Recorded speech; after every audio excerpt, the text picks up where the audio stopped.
ഈശോ മിശിഹായ്ക്ക് സ്തുതിയായിരിക്കട്ടെ. സുഖമായിരിക്കുന്നു എല്ലാവരും? നിങ്ങളുടെ വികാരിയച്ഛൻ ചെയ്യുന്ന ശുശ്രൂഷകളൊക്കെ എഴുതിയോ? എഴുതി വെക്കുന്നതോടുകൂടി നമുക്കൊരു കടമയും കൂടിയുണ്ട്. ഈ അച്ഛന്മാർക്ക് വേണ്ടി പ്രാർത്ഥിക്കണം.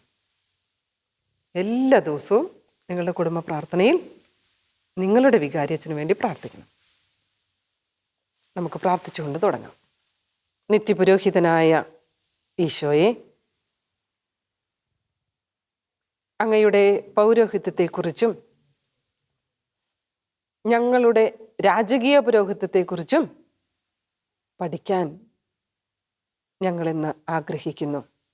അവിടുന്ന് ഞങ്ങളോടൊപ്പമായിരുന്ന് ഞങ്ങളെ പഠിപ്പിച്ചു തരണമേ.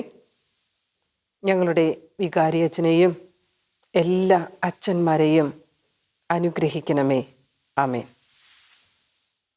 നമ്മളിപ്പോൾ ഏത് പാഠാ പഠിച്ചുകൊണ്ടിരിക്കുന്നത്?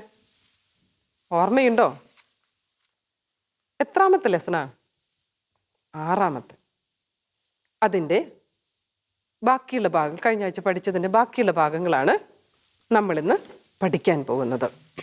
പുരോഹിതൻ ആരാണ് എന്ന് നമ്മൾ കഴിഞ്ഞ ക്ലാസ്സിൽ കണ്ടു.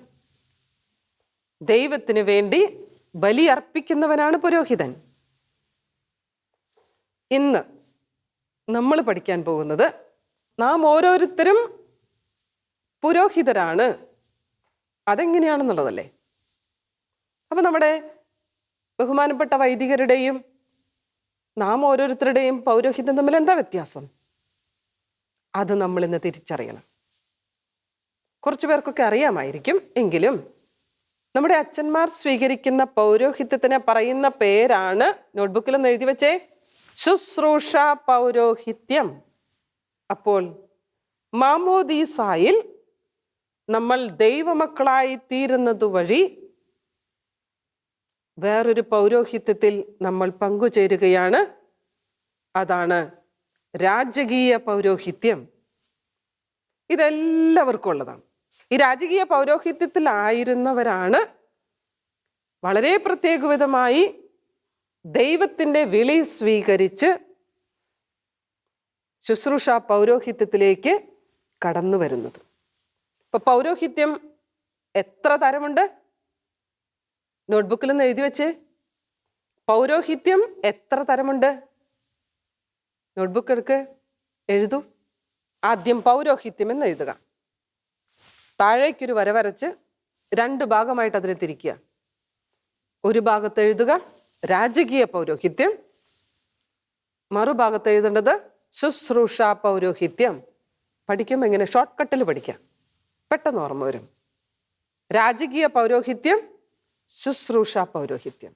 മാമോദീസ വഴി സഭയുടെ അംഗങ്ങളാകുന്ന എല്ലാവർക്കുമുള്ള പൗരോഹിത്യ ശുശ്രൂഷയാണിത്. അതായത് രാജകീയ പൗരോഹിത്യം. എല്ലാവരുടെയും കടമ ഒന്ന് തന്നെ, ദൈവത്തിന് ആരാധന അർപ്പിക്കണം. ശുശ്രൂഷ പൗരോഹിത്യം ലഭിച്ച പുരോഹിതർ ദേവാലയത്തിൽ ജനത്തിനു വേണ്ടി ബലി അർപ്പിച്ചുകൊണ്ട് പുരോഹിത ശുശ്രൂഷ ചെയ്യുന്നു. ശുശ്രൂഷ പൗരോഹിത്യം നിർവഹിക്കുന്നു.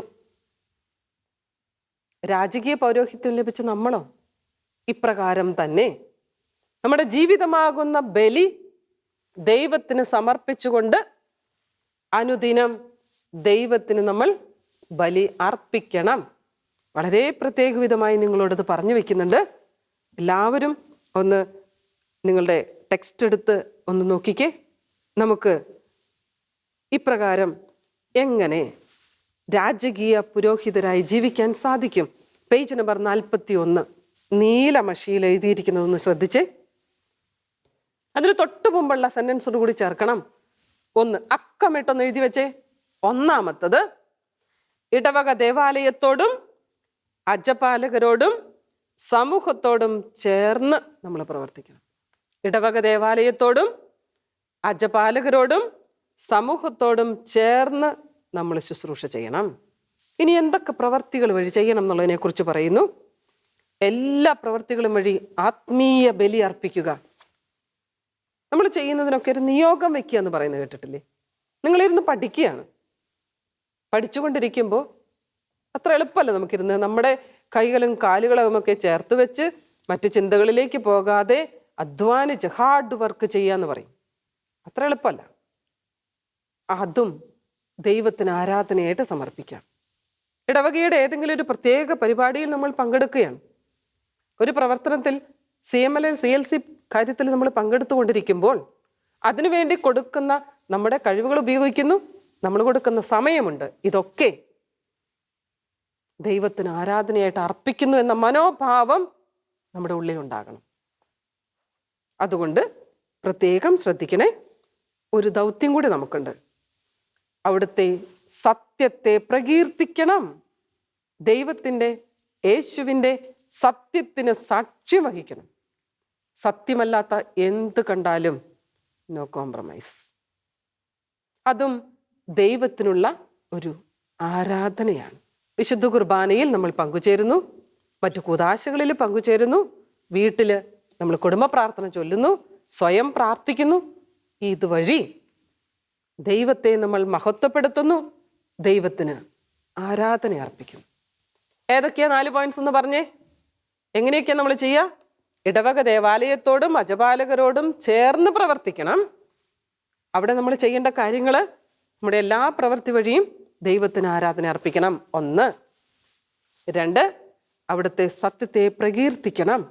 3 എന്ന് പറഞ്ഞേ, അത് നമ്മുടെ ഡ്യൂട്ടിയാണ്. നമ്മുടെ പ്രാർത്ഥനകൾ, ദൈവസ്തുതികൾ വഴി ദൈവത്തിന് ആരാധന അർപ്പിക്കണം.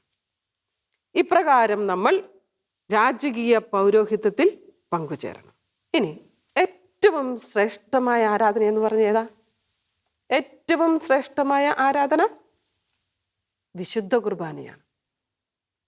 ഈ വിശുദ്ധ കുർബാനയിൽ അനുദിനം നമ്മൾ പങ്കുചേരുന്നത് വഴി രാജകീയ പൗരോഹിത്യത്തിൽ നമ്മൾ വളർന്നു വരും.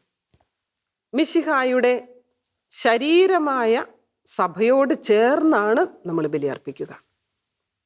സഭ ശിരസ്സായ മിശിഹായോട് ചേർന്ന് ബലിയർപ്പിക്കുന്നു. ഒന്ന് ശ്രദ്ധിച്ച എല്ലാവരും, വിശുദ്ധ കുർബാനയിൽ നമ്മൾ ചെയ്യുന്നത് എന്താണെന്നാണ് ഇപ്പോൾ പറഞ്ഞത്. 2 കാര്യം. എല്ലാത്തിൻ്റെയും സത്ത ഒന്ന് മാത്രം, ദൈവത്തിന് ആരാധന അർപ്പിക്കുന്നു. മിശിഹായുടെ ശരീരമായ സഭയോട് ചേർന്ന് നമ്മൾ ബലിയർപ്പിക്കുന്നു. ഇനി സഭ ശിരസായ മിശിഹായോട് ചേർന്ന് ബലിയർപ്പിക്കുന്നു. കാര്യം പിടികിട്ടിയല്ലോ അല്ലേ? ശ്രദ്ധിച്ച് കേൾക്കണേ. വിശുദ്ധ കുർബാന അർപ്പിക്കാൻ നമ്മൾ വെറുതെ ദേവാലയത്തിൽ പോയി നിൽക്കരുത്. വലിയൊരു ഉത്തരവാദിത്വം നമ്മൾ നിർവഹിച്ചു കൊണ്ടിരിക്കുകയാണ്. ദൈവത്തിന് ആരാധന അർപ്പിക്കുന്നു. ഞാൻ എൻ്റെ സഭയോട് ചേർന്ന് ആരാധന അർപ്പിക്കുന്നു. ശിരസായ മിശിഹായ്ക്ക് ആരാധന അർപ്പിക്കുന്നു. ശുശ്രൂഷ പൗരോഹിത്യത്തിലേക്ക് അല്പം കൂടി നമ്മൾ ശ്രദ്ധിക്കണം. അത് ആരുടെ പൗരോഹിത്യമാണ്? ആർക്കാണ് അതിനുള്ള വിളി ലഭിച്ചത്? നമ്മുടെ ബഹുമാനപ്പെട്ട വൈദികർക്ക്. അവരുടെ ശുശ്രൂഷ പൗരോഹിത്യത്തെക്കുറിച്ച് അല്പം കൂടി നമ്മൾ പഠിക്കാൻ പോവുകയാണ്. മടുത്തു എല്ലാവരും? ക്ഷീണായോ? ഇല്ലല്ലോ. നമ്മുടെ ഈശോയുടെ പൗരോഹിത്യമല്ലേ നമ്മൾ പഠിക്കുന്നത്? മടുക്കരുത്. നമുക്ക് തുടരാം.